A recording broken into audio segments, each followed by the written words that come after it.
In this question, we have been asked to solve for x. x निकालने के लिए बोला है, दो इक्वेशन दिया हुआ है. एक है 5 times fractional part of x equals to x plus greatest integer function of x.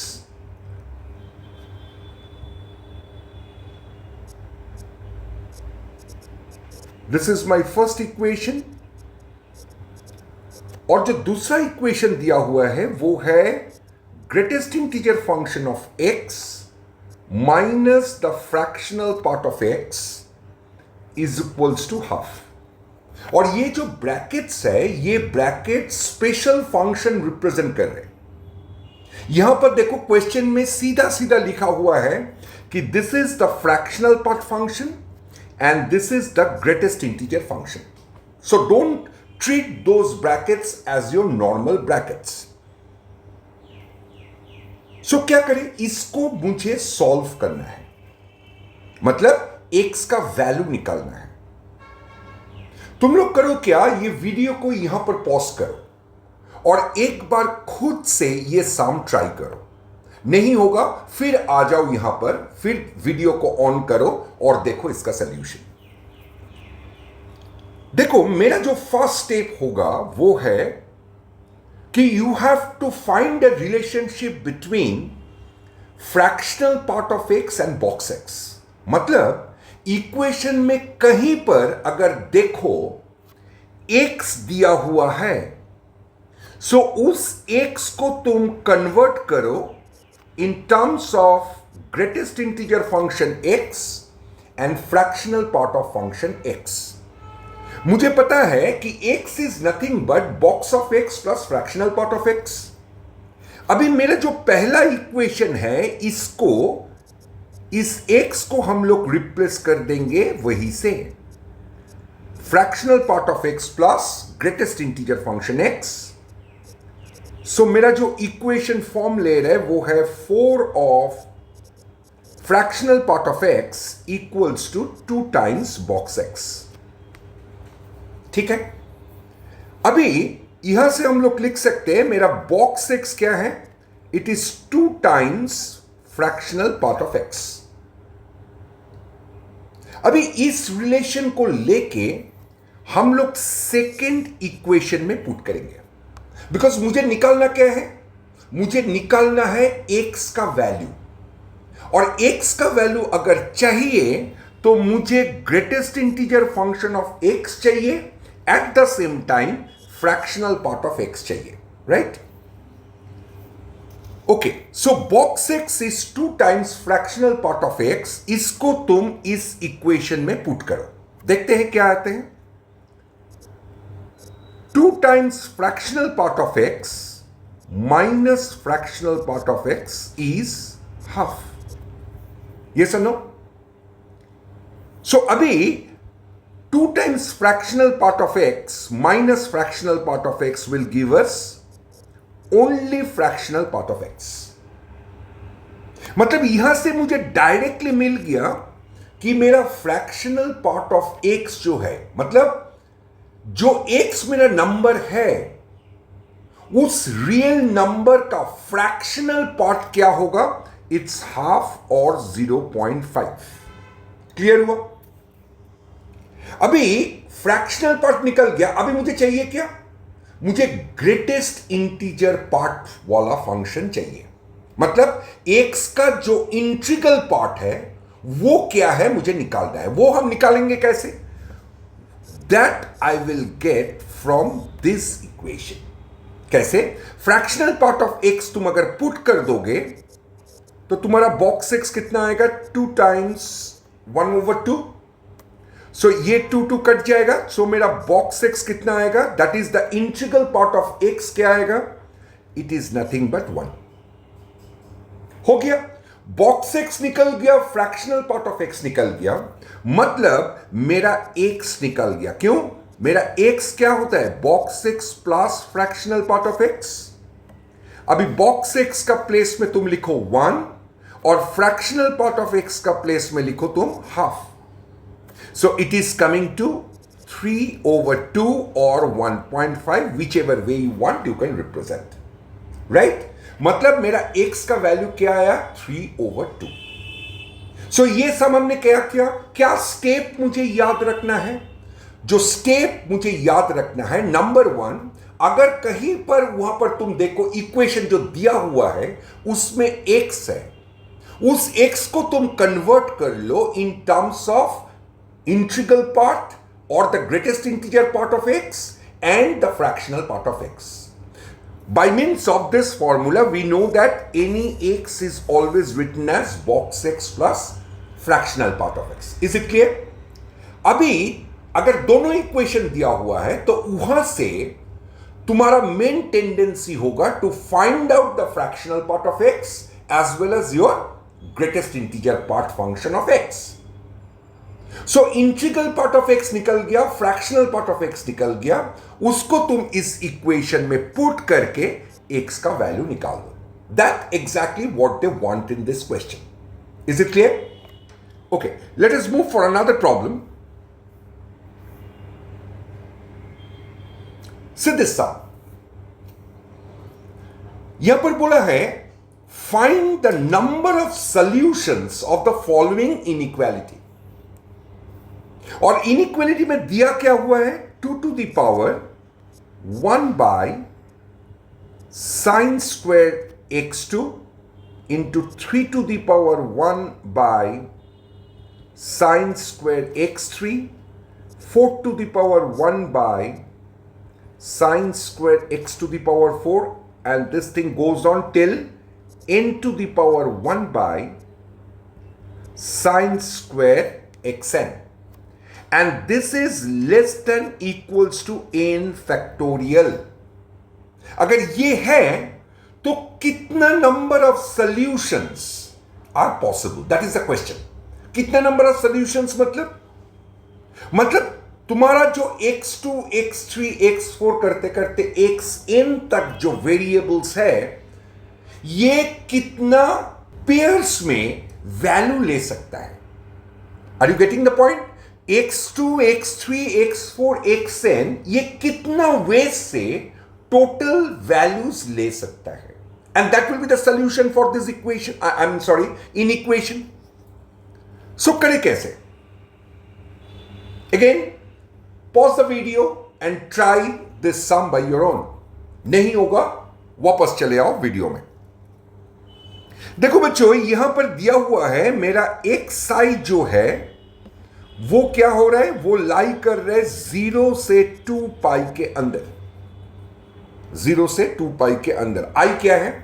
यहां पर i जो है वो स्टार्ट हो रहा है 2 3 4 करते करते जा रहा है n तक. इसका मतलब यह हुआ कि x2 x3 x4 till xn ये सब लाई कर रहे 0 से 2 पाई के अंदर. क्लियर? अभी यहां पर क्या करें, कैसे स्टार्ट करें? एक चीज देखो,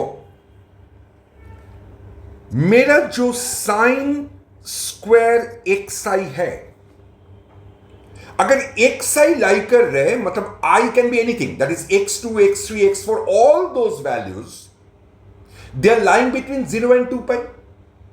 अगर 0 एंड 2 पाई के अंदर है तो sine of xy is lying between -1 and 1. क्या बोल रहे हैं हम? Sine of xi is lying between -1 and 1. So मेरा sine square xi will lie between what? Sine square xi will lie between 0 से 1 के बीच में. क्लियर? लेकिन साइन स्क्वायर xi हर एक केस में इन द गिवन क्वेश्चन वो डिनोमिनेटर में है, मतलब वो वैल्यू 0 नहीं ले सकता. राइट? मतलब तुम्हारा जो साइन स्क्वायर xi है वो क्या वैल्यूज ले सकता है? 0 से 1 के बीच में कोई भी वैल्यू, 0 को छोड़ के. अच्छा, लेकिन सर इससे मेरा सॉल्यूशन कैसे आएगा? ओके, एक काम करते हैं, बोथ साइड्स हम लॉग लेते हैं टू द बेस e. क्यों ऐसे? क्या क्योंकि मुझे पावर में जो चीज है उसको नीचे में ले आना है, and the only way to do that is to take log on both sides. अगर हम बोथ साइड्स में लॉग लेते हैं और लॉग का प्रॉपर्टी यूज करते हैं, क्या property? log a to the power n is n log a, ये प्रॉपर्टी अगर हम यूज करते हैं तो मेरा जो लेफ्ट हैंड साइड है इनइक्वालिटी का, उसमें क्या होगा? 1 by sin square x2 log 2 base e, I am taking log on both sides to the base e, plus 1 by sin square x3 log base 3, I'm sorry, log 3 base e, plus 1 by sin square x4 ln 4, right? And this thing is going on. Last में होगा 1 by sin square xn ln n, okay? Right hand side में देखो बच्चों क्या है? Factorial n। Factorial n का मतलब 1 into 2 into 3 into 4 into करते करते n तक जा रहा है, right? Now if you take log on both sides तो क्या मिलेगा? log 1 plus log 2 plus log 3 plus log 4, ऐसे करते करते जाएगा। log 1 होता है 0, सो हम लोग स्टार्ट करते हैं यहां पर लिखना ln 2 ln 3 ln 4 plus last term क्या आएगा? ln n। फैक्टोरियल n को उसका डेफिनेशन वाइज हम लोग लिखा 1 इंटू 2 इंटू 3 इंटू 4 इंटू करते करते n तक, फिर हमने log लिया तो log ab का प्रॉपर्टी जो है log ab is log a plus log b, सो इसको हमने प्लस फॉर्म से हर एक टर्म को लिख दिया। log 1 क्यों नहीं लिखा? Because log 1 is 0। ओके, सबको तुम लेफ्ट हैंड साइड में लेके आओ। So we are having 1 by sin square x2 minus 1 into ln 2 plus 1 by sin square x3 minus 1 ln 3 sin square x4 minus 1 ln 4, और ऐसे करते करते जाएगा जाके लास्ट टर्म जो आएगा 1 by sine square x n minus 1 ln n is less than equals to 0। समझ में गया? सबको सब टर्म जो राइट हैंड साइड में था उसको लेफ्ट हैंड साइड में लेके आया और हमने ग्रुप बनाया ln 2 का साथ ln 2, ln 3 का साथ ln 3, ऐसा करके ग्रुप बना के हमने कॉमन लिया है। So this thing is coming to less than equals to 0। Okay बच्चों, एक चीज देखो, अगर साइन स्क्वायर एक्स आई 0 से 1 के बीच में है, इसका मतलब ये तो पक्का हो गया कि 1 ओवर साइन स्क्वायर एक्स आई ये कहां से कहां तक बिलोंग करेगा? 1 से इंफिनिटी तक, 1 से इंफिनिटी तक लाई करेगा। यस, अगर साइन स्क्वायर एक्स आई, साइन स्क्वायर कोई एंगल का वैल्यू अगर 0 से 1 के बीच में है तो 1 ओवर साइन स्क्वायर एक्स आई क्या होगा? 1 से ज्यादा होगा। 1 से ज्यादा होगा तो खत्म कहां पर होगा? जाएगा कितना दूर तक? इन्फिनिटी तक, कोई भी वैल्यू ले सकता है। Okay, so now if you see this inequality, if you see this inequality, if you see this inequality, you will find that your right hand side is 0। मतलब क्या बोला है? ये जो टर्म है लेफ्ट हैंड साइड में, जो भी मेरा टर्म है, ये क्या हो रहा है? 0 से छोटा या इक्वल्स टू 0। अभी देखो बच्चों, ln 2, ln 3, ln 4, ln n, ये तो ऑलवेज ग्रेटर देन 0। मतलब अगर ये ऑलवेज ग्रेटर देन 0 है, लेकिन मेरा आंसर क्या बोल रहा है? It is less than equals to 0। इसका मतलब ये हुआ कि हर एक टर्म को अगर लेस देन 0 करना है तो हर एक टर्म को मुझे लेस देन 0 बनाना पड़ेगा। मतलब किस टर्म को? जैसे मानो 1 by sine square x two minus 1, इसको मुझे 0 से छोटा बनाना पड़ेगा, अदरवाइज ये कैसा ये एक्सप्रेशन लेस देन 0 होगा? ln 2, ln 3, ln 4, ln n, these are all positive numbers, but your answer is less than 0. This whole expression is less than 0. ये less than 0 तभी होगा जब हर एक कोफिशिएंट ln 2, ln 3, ln 4 का जितना भी है सब तुम्हारा नेगेटिव होगा, राइट? बट ये तो पॉसिबल ही नहीं है। क्यों पॉसिबल नहीं है? बिकॉज तुमने बोला, हम लोग क्या देखा, 1 by sine square x i, this is always greater than equals to 1। और ये चीज अगर ग्रेटर देन इक्वल्स टू 1 हो जाए,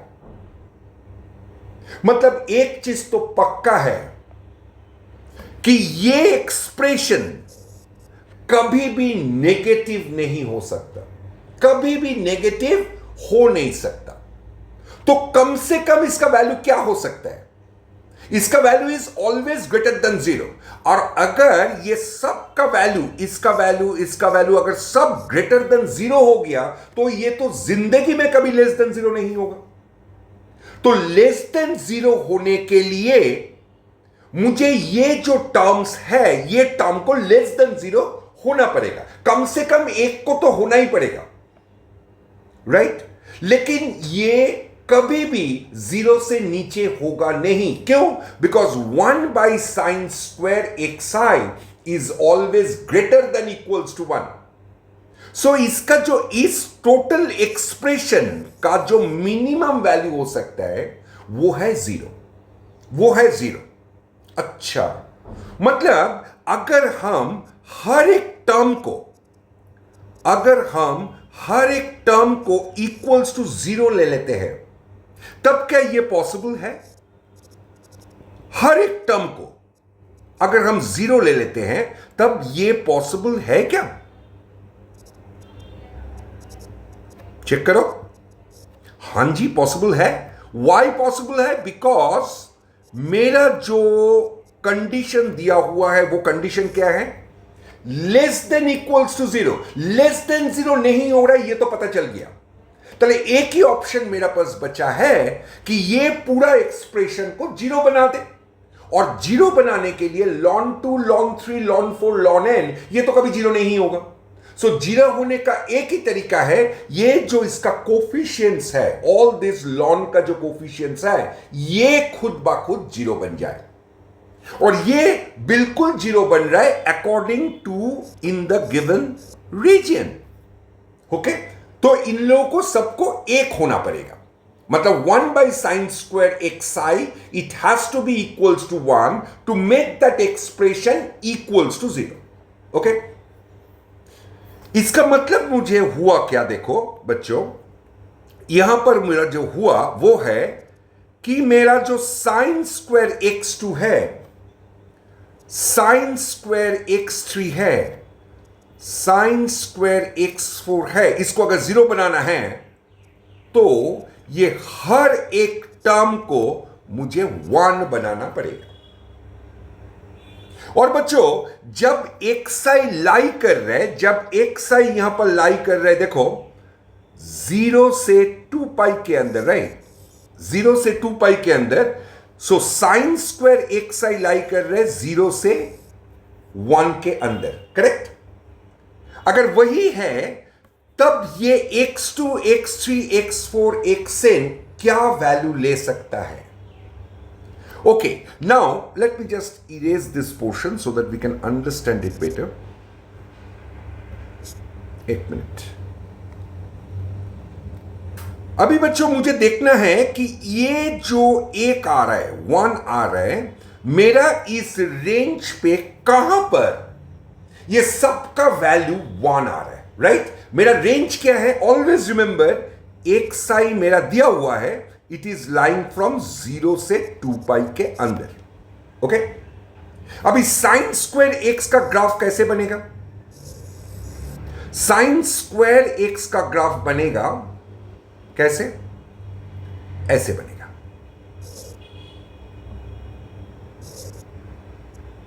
ओके, ये मेरा साइन स्क्वायर एक्स का ग्राफ है, ये साइन स्क्वायर एक्स का ग्राफ है। कितना दूर तक हमने ड्रॉ किया? हमने ड्रॉ किया 0 ये, this is pi and this is 2 pi. Okay, अभी देखते हैं कहां पर ये sine square x2, sine square x3, sine square x4 ये सब 1 हो रहा है। Clearly we can see at this point and at this point. ये पॉइंट मेरा क्या है? ये पॉइंट है मेरा π/2, और ये पॉइंट क्या है? ये पॉइंट है मेरा 3π/2। मतलब ये मेरा जो xi है, ये अगर π/2 लेते हैं या 3π/2 लेते हैं, इन दोनों केस में my condition is fulfilled. Clear हुआ? अभी x2, x3, x4, xn कितना वे से ये दोनों वैल्यूज ले सकता है? That will be our solution. मतलब total number of solutions will be that. अभी देखो x2 के लिए मेरा कितना ऑप्शंस खुला है? 2 ऑप्शंस। x2 π/2 भी ले सकता है, 3π/2 भी ले सकता है। मतलब इसका है 2 वेज, 2 वेज। सिमिलरली x3 का भी 2 वेज है, ये π/2 भी ले सकता है, 3π/2 भी ले सकता है। सिमिलरली x4 का भी 2 वेज, सिमिलरली xn का भी 2 वेज, राइट? मतलब total combination of the solutions will be 2 into 2 into 2 into how many times? n minus 1 times. Because हर एक वैल्यू x2 बोलो, x3 बोलो, x4 बोलो, कुछ भी बोलो, ये 2 तरीके से वैल्यू ले सकता है। x2 भी ले सकता है, π/2 भी ले सकता है, 3π/2 भी ले सकता है। तो हर एक वैल्यू के लिए x2, x3, xn तक एक एक का 2 तरीका है to take the values and which is going to satisfy this inequality. So the total number of solutions will be 2 to the power n minus 1. Total number of solutions will be 2 to the power n minus 1. अगर ये solution समझ में नहीं आया, please write down in the comment. I will definitely answer your question. But what I will suggest you, after seeing this solution, you try this sum by your own. There also you will face some problem and try to cover those problems by your own. If you cannot do, then again see the solution. 2-3 times if you see the solution, everything will be understand. Okay?